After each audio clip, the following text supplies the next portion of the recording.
Ziya Gökalp, a prominent advocate of Turkish nationalism in the early 20th century, Ali Shariati, the revolutionary thinker of Iranian social justice in the mid-20th century, Bernard Lewis, the Western historian known for his analysis of Islamic history in the 20th and 21st centuries, and Muhammad Abduh, the reformist theologian of Islamic modernism from the late 19th and early 20th centuries, come together in an imaginative simulation to discuss the most pressing issues facing Islamic civilization today.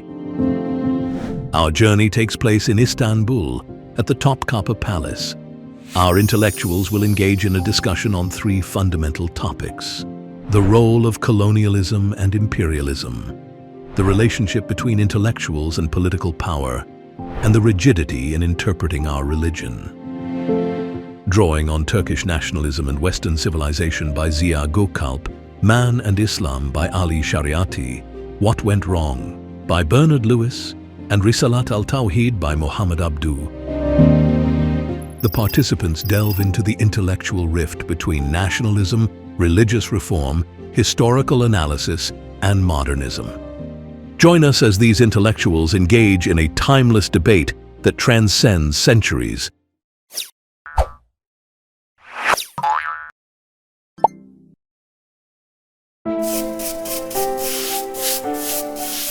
The role of colonialism and imperialism. We cannot ignore the impact of colonialism and imperialism when discussing why the Islamic world fell behind. The colonial powers not only exploited our resources, but also systematically dismantled our institutions, leaving us with a legacy of dependency and disempowerment. They imposed their own systems of governance, which were often at odds with our cultural and social structures. And this has had lasting consequences on our ability to progress. Indeed, Ali, the colonial experience has left deep scars. It disrupted our educational systems, our economies, and our political structures.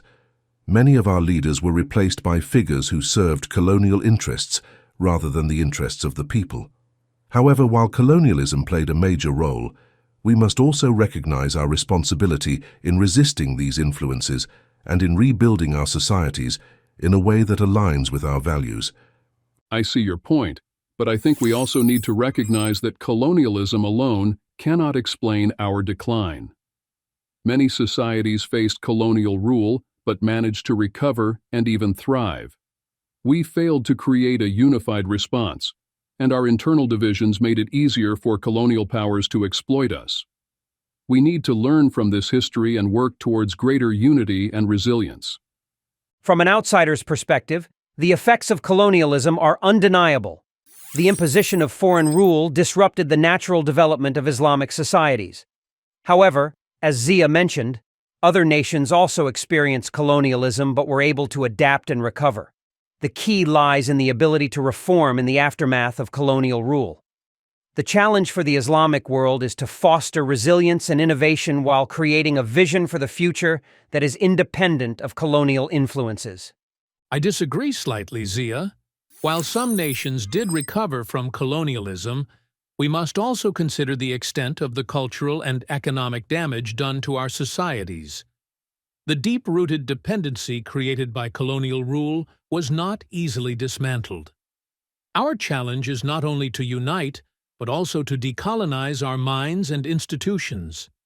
The scars left by colonialism are more than just economic. They've affected how we see ourselves and our place in the world. I think both perspectives are valid. We must acknowledge the damage colonialism caused, but also take responsibility for how we responded. Our leaders and intellectuals need to work towards rebuilding institutions that reflect our values while adapting to modern realities. Without this balance, we cannot progress. It is also about empowering the younger generation to challenge colonial legacies and envision a future that is truly ours. That's right, Muhammad. The key is not only addressing the immediate impacts of colonial rule, but also creating an educational system that fosters independent thinking and self-reliance. We need to instill in our youth the idea that progress is possible through internal reform, rather than relying on external powers or imitating foreign models. Absolutely. And from a historical point of view, the ability to innovate within one's own cultural context has always been a marker of resilience. The Islamic world must create its own pathway to progress, one that is informed by both its heritage and the lessons learned from the colonial experience. The key will be in combining these influences without allowing one to dominate and define the other. The relationship between intellectuals and political power. The relationship between intellectuals and political power is one of the key reasons why progress has been stifled in the Islamic world. Intellectuals, especially those with revolutionary ideas, often find themselves under pressure from political regimes. Many are co-opted, others are silenced, and some are even exiled. This relationship turns intellectuals into mere tools of the state, rather than allowing them to challenge the status quo and inspire real change. I see your point, Ali, but I think it's important to acknowledge that not all intellectuals are passive victims. Some actively chose to align themselves with political power for personal gain. For true intellectual progress, scholars must be free from political influence, but they must also have the courage to resist the temptation of power. It is easy to blame political forces, but we must also hold intellectuals accountable for their choices. I agree that the relationship between intellectuals and political power has often been problematic. However, I believe that intellectuals should still play a role in shaping national identity and guiding political development. The key is maintaining a balance. Intellectuals must remain independent enough to critique the government, but they should also be involved in shaping policies that benefit society. Without such involvement, we risk a disconnect between our intellectual heritage and our political reality. From an outsider's perspective, the co-optation of intellectuals by political power is not unique to the Islamic world, but it has certainly had a significant impact here. Intellectuals need the freedom to question authority and present alternative visions for the future. When they are controlled or silenced by political leaders, societies lose their most important voices of critique and innovation. However, I also think that there are moments when collaboration between intellectuals and the state can lead to positive outcomes, provided that independence is maintained. Bernard, I disagree with the idea of collaboration, given our historical context. The reality is that intellectuals who have collaborated with political power have often ended up compromising their principles. True progress requires intellectuals who are willing to stand apart from power, even if it means facing significant risks. The price of independence is often high, but it is necessary for genuine progress. I see the value in both arguments. Intellectuals need to be critical voices, but they also need to find ways to engage constructively with political power when it serves the greater good. The challenge is to maintain integrity while ensuring that their contributions lead to tangible improvements in society. It is not an easy balance to strike, but it is one that must be pursued if we are to see real change. I understand your concern, Ali, but I still believe there is value in intellectuals engaging with political structures, as long as they do so critically. If we completely isolate intellectuals from political life, we risk losing the ability to influence policies that can benefit society as a whole. The challenge lies in finding intellectuals who have the courage to speak truth to power while remaining committed to the public good. This is an ongoing struggle that requires constant negotiation. Intellectuals must decide whether their role is purely that of critics or if they can be partners in governance without compromising their integrity. The key is creating a system that allows intellectual freedom while also making space for constructive engagement with political authority. The rigidity in interpreting our religion. One of the issues I believe we must confront is the rigidity in interpreting our religion. This rigidity has not only hindered intellectual growth, but has also suppressed any attempt at reform. The moment someone steps out of the conventional interpretations, they are labeled as heretics.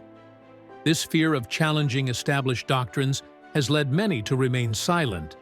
and those who dared to speak out have often faced severe consequences. We need to address how religious interpretation can evolve without being seen as a threat to faith. I agree, Ali. The lack of ijtihad, independent reasoning, has been a major issue. When scholars abandon ijtihad in favor of taqlid or blind imitation, they contribute to stagnation. Our religion was never meant to be static. It has always been dynamic, allowing for adaptation to new contexts. The fear of change is what has held us back, and we must encourage a return to the spirit of inquiry that once characterized Islamic scholarship. This rigidity is not only a religious issue but also a cultural one. Our society has long been hesitant to question established norms, whether they are religious, social, or political. To move forward, we need to foster a culture that values critical thinking and is open to questioning long-held beliefs. Modernization cannot happen without a willingness to revisit and reinterpret our traditions in light of new challenges. I see this rigidity as a significant barrier, but I must also add that some rigidity was perhaps necessary to preserve certain cultural elements. The question is, how to maintain cultural integrity while allowing progress. It is a delicate balance, but without opening up to new interpretations, the Islamic world risks falling further behind. Bernard, I understand your point, but I think that in many cases, this so-called preservation of cultural elements has been used as an excuse to maintain power structures. The fear of losing cultural identity should not be an excuse to prevent progress and stifle debate.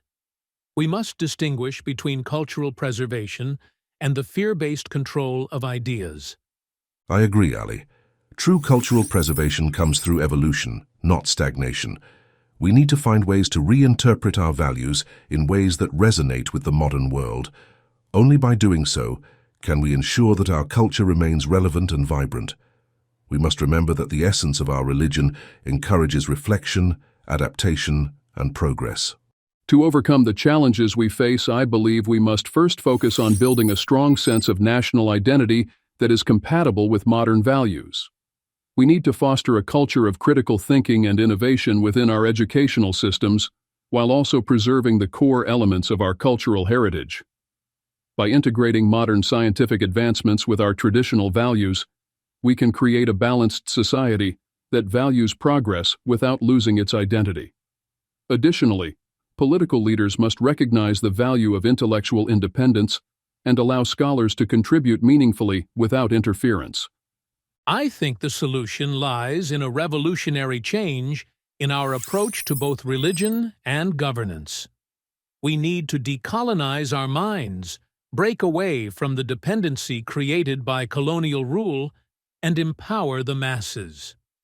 Our intellectuals must reject the co-option by political powers and instead align themselves with the people. The true source of progress is grassroots mobilization.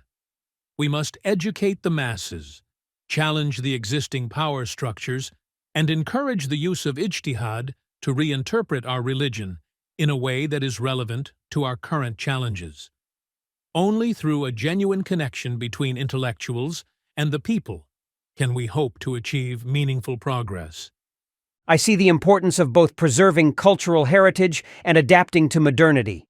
The Islamic world must create institutions that encourage innovation and intellectual freedom while maintaining respect for cultural traditions. One key solution is to establish independent educational institutions that foster critical thinking and allow space for diverse viewpoints. Political power should not have a stranglehold over intellectual discourse. Instead, there should be safeguards to ensure that scholars and thinkers can freely express their ideas. Moreover, the Islamic world must seek to build economic self-sufficiency to reduce reliance on external powers, which has often been a source of vulnerability. I agree that education is at the heart of our recovery. We need to reform our educational systems to encourage creativity, inquiry, and a deep understanding of both our religious and worldly responsibilities. Our religious scholars must embrace ijtihad and be willing to engage with the modern world rather than retreating into rigid interpretations. We also need to rebuild trust between the people and their leaders by promoting transparency and accountability in governance. A society that values justice and provides equal opportunities for all its citizens is one that can thrive. It is essential that we strike a balance between embracing modernity and staying true to our core values. I would add that our youth need to be empowered with the tools to shape their own future. We need to create platforms where young people can innovate, participate in governance, and express their ideas freely. By fostering a sense of ownership and responsibility, we can ensure that future generations are motivated to bring about positive change. Exactly, Ziya. Empowering the youth is crucial, but we must also ensure that they are not disillusioned by the current state of affairs.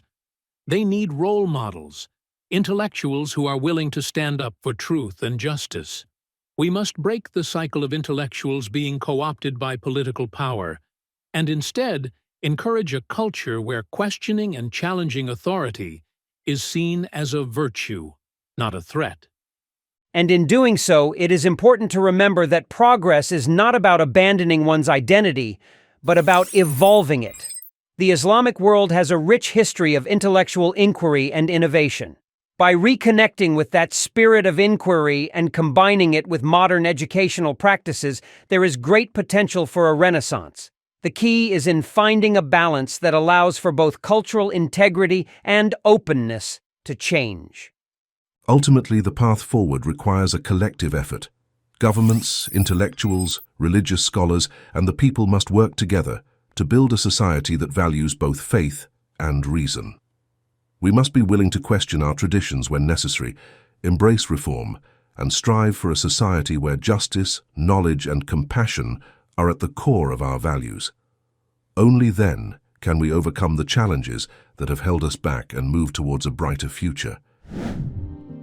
As we bring this insightful discussion to a close, it's clear that the challenges facing the Islamic world are complex and multifaceted, involving historical, political, cultural, and religious dimensions.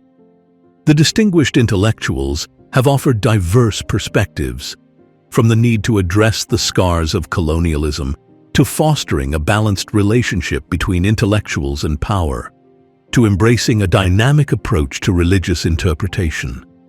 The message is one of hope. Through education, critical thinking, unity, and a return to the spirit of inquiry, we can pave the way toward a brighter future. This debate is not just about diagnosing past issues, but about finding ways forward to empower young people, reform our institutions, and cultivate an Islamic civilization that honors its heritage while embracing the opportunities of the modern world. We hope this dialogue sparks reflection and inspires action for all those who are passionate about the progress of our communities. For those interested in the sources that informed today's discussion, you can find them through the link in the top right corner. Until next time, we look forward to having you join us on our next journey at Attic Books.